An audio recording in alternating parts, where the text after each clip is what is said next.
Clara was 31 years old, homeless, half-frozen, and carrying everything she still owned in a flour sack when Julian Vance finished driving her out of the life that had once been hers by right. In the pocket of her coat, stitched thin at the seam and shining with wear, she had $15 left in the world, the last of her money, the last stubborn proof that she had not yet been entirely emptied. On a gray afternoon in the winter of 1894, in Blackwood Valley, with sleet tapping the church steps and townspeople drawing their collars high against the cold, she spent every one of those dollars at a public auction to buy the ruined Victorian house that everyone called cursed. The old clockmaker's mansion crouched at the edge of town like a thing abandoned even by memory. They thought her desperate, or foolish, or touched by grief so deeply that common sense had frozen solid inside her.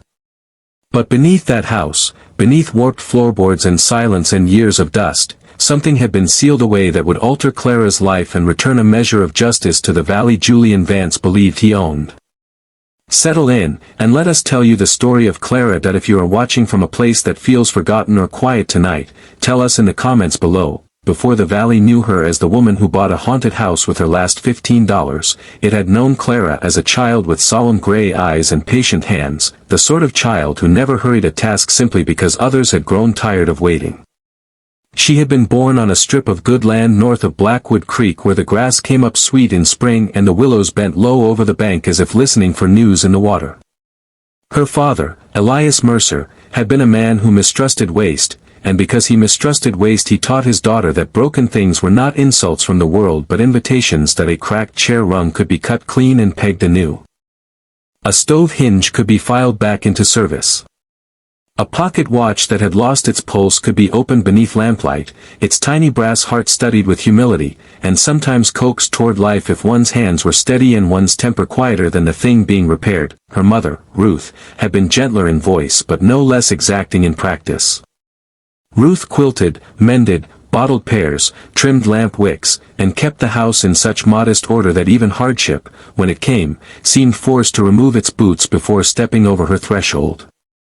From Ruth, Clara learned endurance that did not call attention to itself. She learned that dignity was not a grand speech made in public, but the private refusal to let bitterness rot the soul. She learned how to sit by a sick bed without complaint, how to patch sleeves so neatly the seam became a kind of promise, and how to listen longer than most people cared to speak. There are skills the world applauds and skills it overlooks, and often it is the overlooked skills that carry a life across the worst country. When Clara was 12, a peddler passed through Blackwood Valley with a cart of cheap trinkets, bent pans, cracked mirrors, and a walnut case clock whose face had yellowed with age. The clock no longer ran. Its hands had stopped at 17 minutes past 2, and someone had carved initials into the casing with needless cruelty. Elias traded the peddler 3 smoked trout and a pair of harness buckles for it, brought it home, and set it on the kitchen table. For 3 nights Clara stood at his elbow while he opened the case, lifted out the works, named each part for her, and showed her how power traveled from spring to gear and gear to escapement, how order could be hidden inside apparent stillness, how time itself required balance. When at last the clock answered the pendulum with a dry and wavering tick, Clara felt the kind of wonder some people only ever feel in church. It was not simply that a dead thing had moved again. It was that attention had called it back, that habit stayed with her. While other children rushed down muddy roads or shouted over stick games in the pasture, Clara often sat on the porch steps with some weary object in her lap, a latch that stuck, a doll eye loose in its socket, a lantern cap bent out of round. The valley smiled at this trait and called her old-souled. Neighbors brought little tasks to the Mercers because they knew Clara would return them not only mended but respected. There are people who handle the world as if it were already trash, and there are people who touch it as if it might yet reveal its use, and she belonged, from the beginning, to the latter kind. Her life did not begin in ease, but it began in belonging. The Mercers were not wealthy, yet they had enough hay in winter, enough beans in the cellar, enough wood stacked against the shed to make a person believe tomorrow could be met without bowing. Summer evenings smelled of cut clover and warm dust. Autumn brought apples stored in straw and the distant bark of foxes at dusk. In those early years, Blackwood Valley seemed stitched together by the ordinary faith that if a man worked honestly and a woman kept courage, the land would recognize them, but valleys remember older bargains than the people who live in them, and Blackwood had long carried the shadow of the Vance family. Years before Clara was born, Julian Vance's father had risen from clerk to lender, from lender to landholder, from landholder to the kind of man whose name arrived in a room before he did. He had built his fortune on bad winters, failed calves, illnesses that could not be postponed, funerals that had to be paid for somehow. Men signed papers when the lamp burned low, when a wife was coughing in the next room, when the corn had drowned in the field and hope had already begun to taste of humiliation. By the time Julian inherited the bank, the ledgers of Blackwood Valley held not only sums and dates but private miseries translated into neat black ink. Clara did not understand any of that as a girl. She understood the wind in the poplars, the blue veins in her mother's wrists, the sweet stink of the tannery on rainy days, the click of tools against the kitchen table, and the deep contentment of bringing a stubborn mechanism back into accord with itself. Those things formed her. They taught her to persist where others abandoned effort, to search for structure beneath confusion, and to believe that hidden within many failures was simply a problem not yet seen clearly enough. That belief would matter later, when most people would have mistaken fear for wisdom and walked away from a mystery knocking under their own feet. Her parents died too early, though not all at once. Ruth went first in a feverish march when the ice was breaking on the creek and geese were flying north in dark, uncertain lines. Elias followed 3 years later after a chest ailment that winter deepened and spring could not undo. By then Clara was grown, if youth and grief can ever be said to permit growing in peace.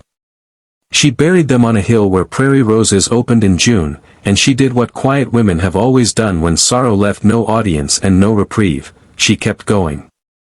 She took over the land, sold preserves, repaired watches and small household items for neighbors, mended harness straps, and managed, with thrift and tenacity, to hold the Mercer place together. People said she had her mother's steadiness and her father's eye. It was meant as kindness. It was also prophecy. For a time, that inheritance of character seemed enough. Then came 2 lean seasons and a flood between them, and behind the weather, waiting with polished boots and an unreadable face, stood Julian Vance. That he was not yet old, but he had the practiced stillness of a man who benefited from letting others reveal their fear first. He dressed too finely for Blackwood Valley, in dark wool that did not fray, gloves that never seemed to know work, and a hat brushed free of weather as if even the snow understood its place around him. He spoke softly, which made people listen harder, and he called ruthlessness by cleaner names. Order. Obligation. Prudence. The valley had been hearing those words from Vance men for so long that some had begun to confuse them with truth. The first trouble arrived in spring when the creek overran its banks and swallowed one of Clara's lower fields. Seed washed away. Fence posts tilted like tired men. What little she salvaged went into replanting, and when the summer that followed came hot and pitiless, the second planting failed in the dust. She did not run immediately to the bank. Clara cut expenses to the bone, sold her mother's silver hair comb, let the hired help go, and took in more repair work than her eyes could comfortably bear by lamplight. Yet taxes did not diminish out of respect, and debt, once it scents a vulnerable door, does not lose its way. Julian Vance arrived one evening near harvest with papers already prepared. He stood in her yard while the sky bruised purple behind the cottonwoods, and he expressed concern in that elegant, bloodless manner of his. He spoke of temporary hardship, of manageable loans, of a bridge across bad fortune. Clara disliked the way he surveyed the house while offering help, as if measuring what sorrow might fetch in resale, but the county wanted payment and winter does not delay its coming for the proud. She signed. That should have saved her time. Instead it gave Julian entry. The interest rate on the note was steeper than he had led her to believe. A survey of the Mercer boundary, commissioned through an associate of the bank, concluded that a strip of her best pasture had never legally belonged to her father at all. A timber claim surfaced from decades earlier with irregular stamps and language too convenient to feel accidental. When Clara protested, Julian did not raise his voice. He simply produced more paper. Each document seemed to carry the stale odor of age and authority, and each shifted the ground beneath her boots by another inch. Neighbors muttered that something was wrong, but muttering is a weak lantern against organized wrongdoing. Men who owed the bank dared not challenge the bank. The magistrate preferred peace to upheaval and proof to intuition. Proof, at that time, belonged to Julian Vance, or appeared to. Clara fought him in every way a lone woman could. She brought old receipts, her father's deed, tax records, witness statements from elders who remembered the Mercer line running farther west. Julian responded with clerks, seals, delays, and fees. One hearing became 2, then 3. Each required travel, time, and money she did not have to spare. He was careful not to destroy her in a single blow. Men like Julian rarely are so crude. They tighten the cord slowly and then ask why one struggles. By the second winter, Clara's roof needed shingles she could not afford. By the third spring, she had sold 2 milk cows. Her repair work increased, yet every coin seemed already promised elsewhere. There are humiliations that make a public spectacle, and there are humiliations that take place in silence, counting beans, deciding which room to stop heating, pretending a pair of boots has one more season left when the soul is already breathing through. Clara endured those without complaint, but in private the strain showed. The bones at her wrists sharpened. Her eyes darkened from lost sleep. Still she paid what she could, and still Julian found cause to say it was not enough. Some believed he desired the Mercer land for its water access, others said there was silver rumor in the ridge, still others believed the Vances simply could not abide an independent acre bordering their holdings. Whatever his reason, Julian wanted Clara removed, and once a man like that has chosen an outcome, he begins arranging the story by which others will accept it. He let slip in town that Clara was stubborn, difficult, unreliable with payments. He sighed, as if burdened by decency, and said he had extended every courtesy. People repeated it not because they knew it true, but because tidy explanations travel faster than messy facts. That accelerated note was called on grounds so technical and so sudden that even the clerk who delivered it would not fully meet Clara's eyes. She had 10 days to produce a sum she could not imagine, much less gather. She rode to the bank through hard wind and thin snow, stood in Julian's office while a fire snapped behind him, and asked for time. Not mercy, not favor, only time. He folded his hands and regarded her with the composure of a man studying weather from indoors. The law has afforded time, he said. The law has afforded you paper, Clara answered, her voice low and worn, and paper is not the same as justice. He almost smiled, though without warmth. Justice is what can be proven, Miss Mercer. There are sentences that turn out to be doors in a life, though one does not know it while hearing them. Clara walked out of that office with cheeks stiff from cold and fury, and 10 days later the Mercer land no longer belonged to her. The seizure was conducted with a civility that made it crueler. An inventory was taken. Furniture was marked. A date was fixed. Clara packed what little remained truly hers, clothing, her father's screwdriver set wrapped in cloth, her mother's Bible, a tin box of buttons, a walnut-handled file, and the old pocket watch Elias had once taught her to mend.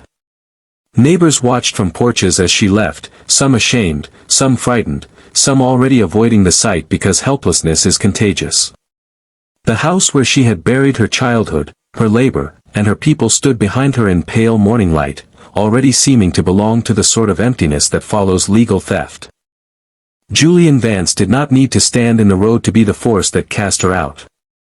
His will had already arrived there before sunrise. For 3 nights Clara slept where she could, once in a church storeroom, once in a livery loft with a horse breathing warm nearby, and once beneath the awning of a closed mercantile while the wind prowled the street corners like an animal that had learned human patience. Hunger hollowed her. Grief thinned the edges of the world. Yet if Julian believed expulsion had ended her, he misunderstood the material from which she had been made. Some people, when broken, become shards. Others become tools. The auction for the old clockmaker's house took place on the 4th afternoon, as if fate had waited only until Clara had nowhere left to go. The mansion stood beyond the last respectable row of homes, past the bramble-choked lane where wagon wheels sank in thaw and refreeze, with its mansard roof sagging and its widow's walk listing against a sky the color of pewter. Years ago, before Clara was born, a watchmaker named Abram Vale had lived there, a bachelor craftsman spoken of with admiration by some and suspicion by others. He made clocks for the church, regulators for the railway station, and intricate mantelpieces whose chimes were said to sound like distant silver bells over snow. Then he died suddenly, without heirs close enough to claim much, and the house passed through legal muddle, neglect, rumor, and children's inventions until Blackwood Valley called it haunted with the casual confidence communities reserve for things they no longer wished to understand. The county wanted it gone from the books. The crowd gathered more for diversion than investment. Men joked that the roof would fall before spring. Women whispered that lights had been seen in upper windows when no lamp burned there. Someone said you could hear ticking beneath the ground on moonless nights. Another insisted that rats could explain any sound in an old place. The auctioneer's breath steamed in front of him. Snowmelt dripped from the eaves with a slow and mournful rhythm. Clara stood at the edge of the assembly, her last money folded in her glove, and looked not at the sagging grandeur the others mocked, but at the proportions of the structure, the solid bones still evident beneath decay, the stout oak doors, the stone foundation, the tall windows clouded with grime yet mostly unbroken. Shelter first, she told herself. 4 walls against weather. A roof with only some sky showing through was still more merciful than none at all. If there were ghosts inside, they could learn to make room. Bidding began so low it felt like insult. A few numbers were tossed about for sport, then faltered. No one wanted the burden. Taxes, repairs, superstition, isolation. Clara's heart beat hard enough to make the cold seem distant.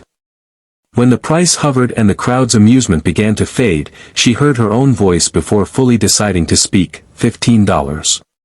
Heads turned. A man near the front let out a laugh he tried to swallow. The auctioneer blinked, repeated the figure, and looked for another offer. None came. Even mischief has limits when expense enters the room. The gavel fell. In the thin winter light, with her stomach near empty and her future reduced to a gamble on ruin, Clara Mercer bought the old clockmaker's house for $15. The key they gave her was iron and cold as creek water. It resisted at first in the front door, then turned with a groan that seemed to wake the frame around it. Inside, the air had the smell of old wood, soot, mice, and long-shut rooms where seasons had entered only as rumor. Dust lay over everything like patient snowfall. A chandelier hung in the foyer under a burden of cobwebs. The stair runner had rotted in a faded strip up the center steps. Wallpaper peeled from the walls in curling tongues, exposing plaster cracked like dry riverbeds. Yet beneath the neglect, Clara sensed intention. The banister had been carved by skillful hands. The paneling was walnut darkened by years, not cheap pine painted to impersonate worth. Even the silence seemed crafted, as if the house had once prized listening. She worked until dusk with more determination than strength. She chose a room off the kitchen where the windows were least broken, swept a corner clean, gathered fallen lath for kindling, and discovered the stove would draw if coaxed properly. By evening a modest fire sighed inside it, and for the first time since losing the farm she sat indoors with a wall at her back and a door she could bolt. Her supper was a heel of bread and weak tea brewed from leaves used one time too many. She should have felt only despair. Instead she felt the strange, guilty flicker of relief. Ruin, when owned outright, can be less frightening than dependency. Night deepened around the mansion in layers. Wind moved along the eaves and found every gap. Somewhere upstairs a shutter knocked at intervals that almost formed a pattern. Clara wrapped herself in her coat and lay on a pallet of old curtains and dust sheets she had beaten mostly clean. She kept the pocket watch under her palm, feeling its cool, familiar weight. The fire sank toward embers.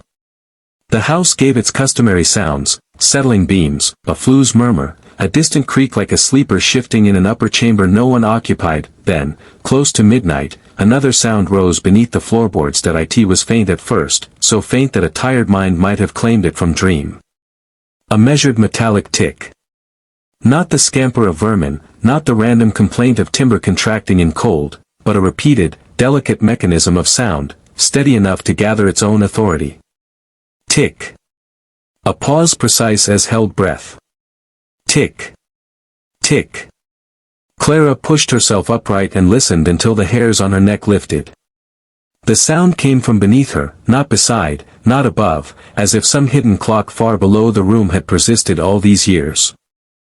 In dutiful secrecy, the flame quivered in her hand. There, near the hearth, one plank showed a slight lift at the edge, barely visible under grime, and beside it lay a scatter of darkened brass shavings caught in the cracks like old gold dust. Clara pressed her ear to the floor.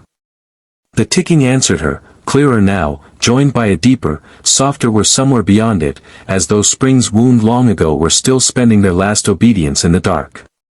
Fear moved through her, yes, but so did something older and stronger, recognition. This was not a haunting meant for shrieks and legends. This was craft speaking through concealment. By morning, the house no longer seemed merely a shelter purchased in desperation. It had become a question, and Clara had been raised by questions that could be opened with patience. She spent the next day securing what she could, though her mind kept circling back to the loose board. Snow began before noon and by afternoon drifted against the north wall in ridged white folds. The mansion stood with a lonely dignity against the weather, every window gray, every cornice lined in ice. Clara found a pry bar in the carriage shed, rusted but serviceable, and when darkness came again she lit 2 lamps, fed the stove, and returned to the place by the hearth.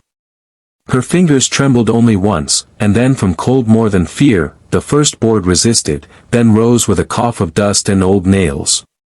Beneath it lay another, laid crosswise. Beneath that, a narrow iron ring flush set into wood blackened by age.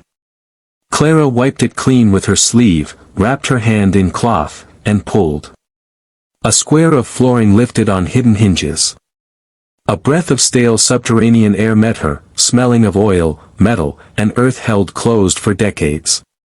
The lamp flame leaned downward as if curious that a ladder descended into darkness. For one suspended moment, Clara remained kneeling at the opening while the winter wind pressed against the outer walls and the house around her seemed to listen.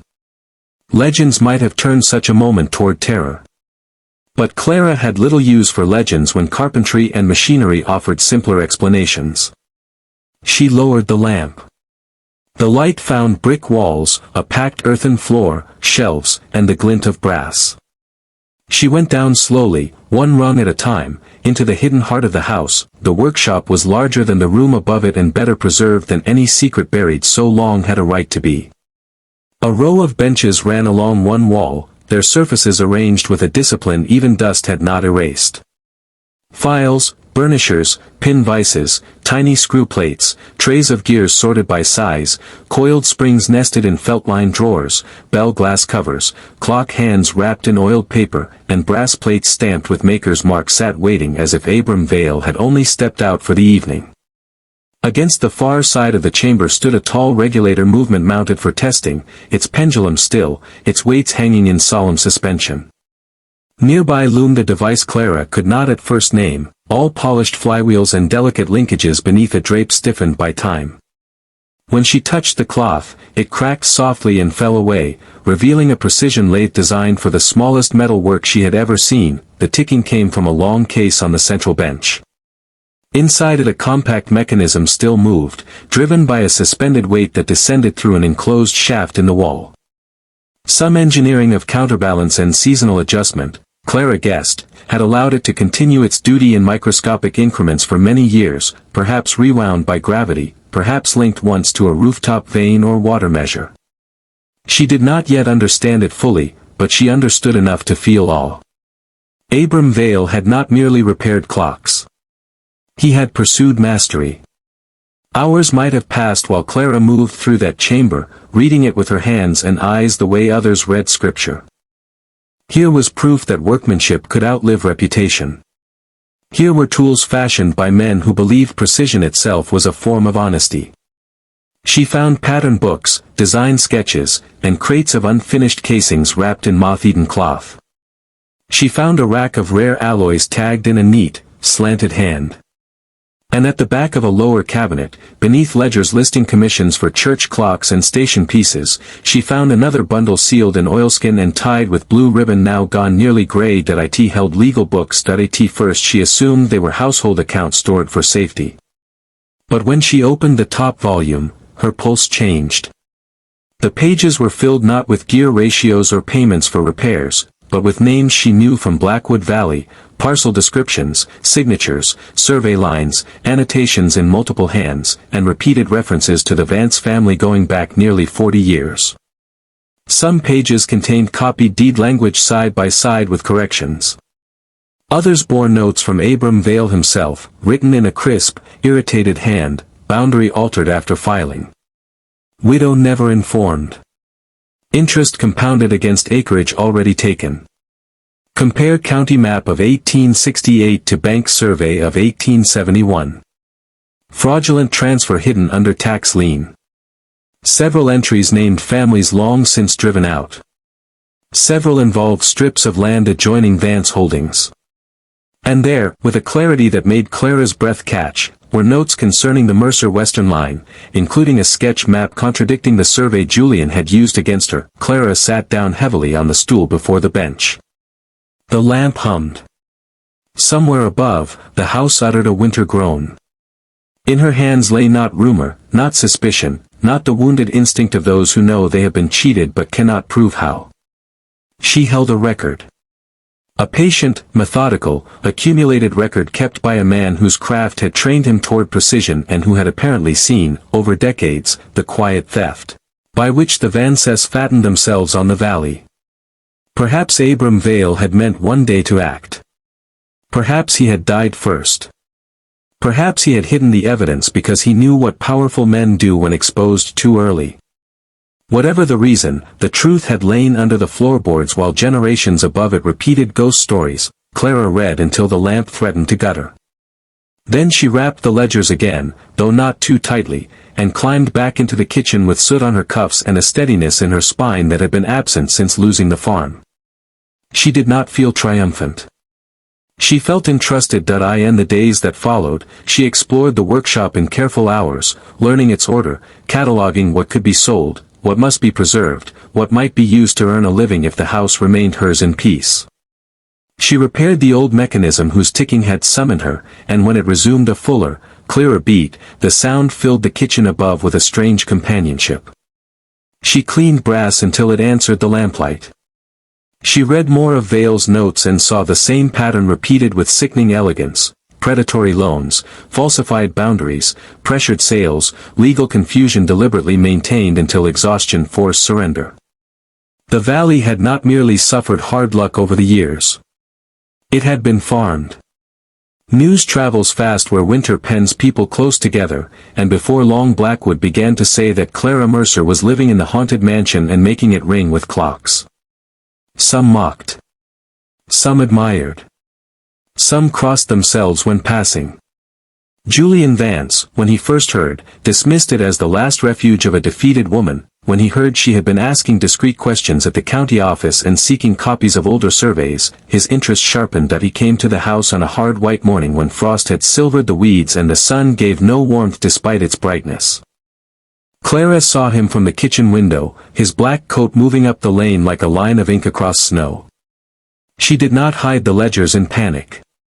Panic serves predators. She placed them where he would not casually find them, wiped her hands, and opened the door before he could knock twice. "Miss Mercer," he said, lifting his hat just enough to perform civility. "I had heard you had taken up residence here." "It appears I have," Clara replied. He looked past her shoulder into the hall, where swept boards and a rekindled stove had already begun to challenge the house's reputation for ruin. His gaze returned to her face, measuring. "This property has a complicated history. I would be sorry to see you burdened by claims you may not understand." "Then it is fortunate," she said softly, "that I have begun studying histories." A colder expression entered him then, almost too subtle to name. He asked to come in. Clara allowed it because refusal would only feed his narrative, and because she had reached a point in suffering where fear no longer dictated the furniture. He stood in the kitchen, listening perhaps for rumors beneath the silence, while the old mechanism ticked from its place on the mantel with renewed confidence. "There has been talk," Julian said. "Talk of documents. Old papers. The sort of rubbish people misread when grief makes them eager for explanations." Clara folded her hands before her. "Has there?" He moved closer to the hearth, his boots clean on board she had scrubbed with lye and snow water. "If any such papers were found on this property, they might concern matters beyond your comprehension and certainly beyond your standing that I would advise surrendering them to proper hands." "Proper hands," Clara repeated, and the faintness of her smile held more force than anger might have managed. "You mean yours?" His jaw tightened. "I mean the bank's counsel, the county recorder, men qualified to interpret legal materials. Men who have had many years to interpret them already." For the first time, his politeness thinned enough to show what lay beneath. "Be careful, Miss Mercer. A woman alone in a derelict house should not invite unnecessary trouble." The winter wind pressed at the panes. The tick on the mantel continued, steady as conscience. Clara thought of her mother's hands mending by lamplight, of her father naming gears, of the day she had left her home under public humiliation while Julian sat behind polished oak and called it law.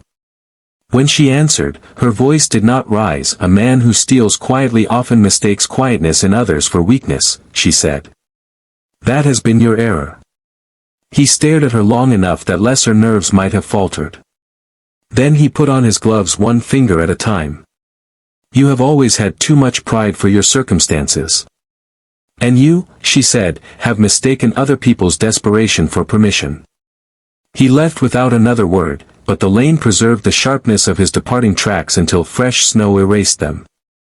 That evening Clara moved the most damaging ledgers to a safer place within the workshop and made copies of key pages by the best light she could manage. If harm came to one set, another might survive. She sent discreet messages to 3 families named in the books, asking if they still held old receipts, boundary sketches, tax notices, anything. Hidden truth is strongest when it finds echoes in the living world. Husband had saved in bitterness. An older rancher produced a map his father swore by and no one else would hear.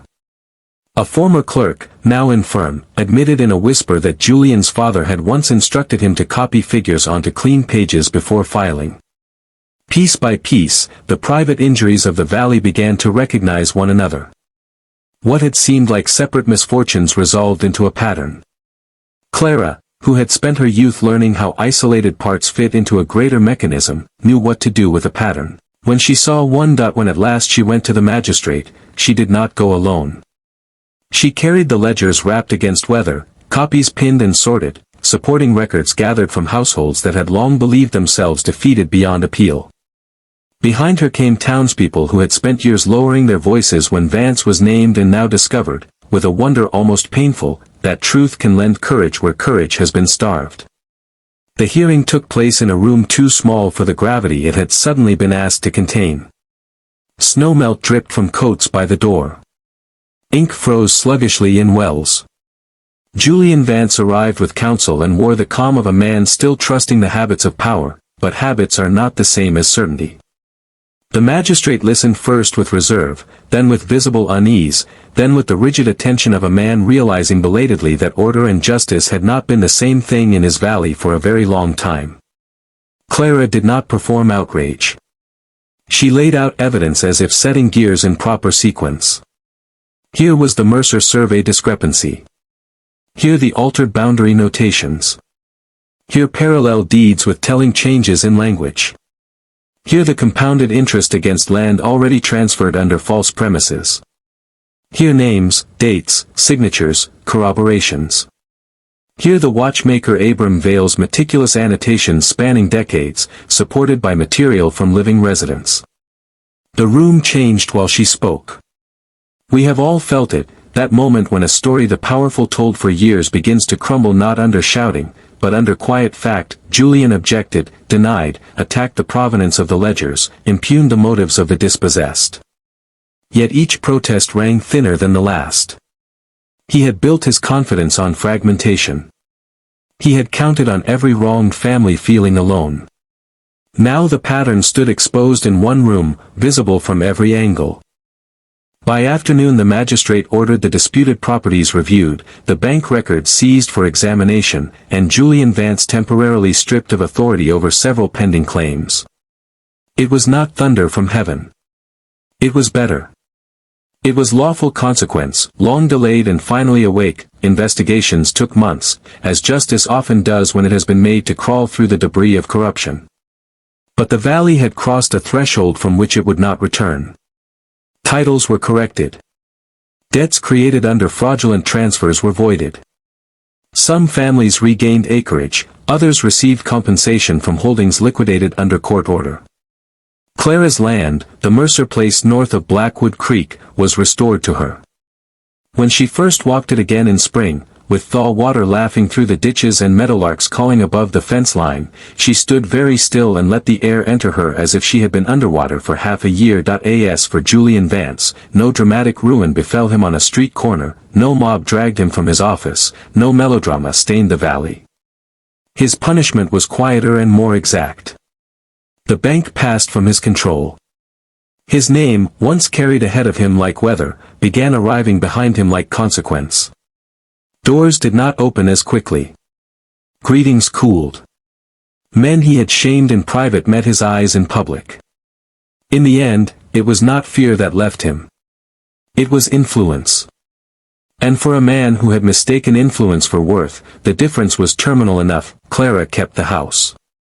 That surprised some people more than the exposure of the fraud. They thought surely she would sell it now that her land had returned. But by then the ruined mansion was no longer merely the desperate purchase of a desperate week. It had become the place where hidden truth had found her, and where her own hidden strengths had answered back, through spring and summer, with help from grateful neighbors and wages earned honestly from repaired timepieces. Clara restored room after room. She did not erase the house's age, she respected it into usefulness. Broken panes were replaced. The roof was patched. Wallpaper beyond saving was stripped, and the walnut beneath cleaned and oiled until it glowed like dark honey. The workshop under the floor became once more a place of labor, not secrecy. Brass rang lightly there under careful tools. Clocks from 3 counties came to her bench. Farmers brought watches that had belonged to fathers. Widows brought mantel clocks silent since burial days. Railroad men brought regulators needing precision. Clara took each piece in hand the way she had been taught long ago, with patience first and judgment second. In time, the townspeople stopped calling the mansion haunted. They began calling it Mercer House, or simply Clara's Place. Travelers resting in Blackwood heard that if their clock had lost its way, the woman at the old Vale house could set it right. Those with nowhere to stay for a night were sometimes fed in the kitchen if they arrived respectful and cold. A small side room became a refuge for women passing through hard circumstances, no questions asked the first evening beyond whether they needed soup or a blanket first. The valley, which had watched Clara stripped nearly bare, now watched her create shelter from what others had feared to touch, and so we come back to the beginning, to Clara at 31 with frost on her hem, $15 in her pocket, and the whole town convinced that she had purchased nothing but rot, rumor, and sorrow dressed in clapboard. How poor their sight was, and how common that poverty remains. Again and again the world teaches us to judge by surface damage, by draft and stain, by abandoned names, by doors that groan on rusted hinges, by people worn thin from losses we did not witness. We call a thing broken when in truth it has only been buried. We call a woman finished, when in truth she has not yet found the hidden room within her own endurance. Clara did not prevail because fortune suddenly turned sentimental. She prevailed because the virtues that looked small in easier seasons proved immense when darkness demanded them. Patience, craft, attention, dignity, the refusal to let humiliation define reality, the ability to hear, beneath noise and superstition, the precise ticking of what is true. Long before she pried up those floorboards, Clara had been prepared for them by every quiet lesson of her youth. Her father had taught her that mechanisms reveal themselves to steady hands. Her mother had taught her that strength need not announce itself to be real. Blackwood Valley had nearly forgotten those principles beneath debt and fear. but hidden under one ruined floor was evidence that truth, like a well-made clock, can keep its measure long after louder things have stopped. If her name lingered in the valley afterward, it was not because she became grand. It was because she remained herself when bitterness might have made another person unrecognizable. She restored her land, yes, but also more than land. She restored confidence to those who had been trained to doubt their own memory of fairness. She restored usefulness to a house people had surrendered to legend. She restored honest work to a workshop left in darkness, and in doing so, she reminded everyone who cared to notice that value often hides where fear has discouraged looking. So when winter comes and a place seems lost, when a person seems reduced to the last coins in a worn pocket, when a house leans in the wind and a whole town has already decided its story, think of Clara. Think of the floorboards above the ticking. Think of the truth waiting under dust for the one soul patient enough to kneel and listen. Thank you for spending this time with us tonight. What is a time you found value or hope in something others had completely written off? We would love to hear your story in the comments, and until next time, stay close.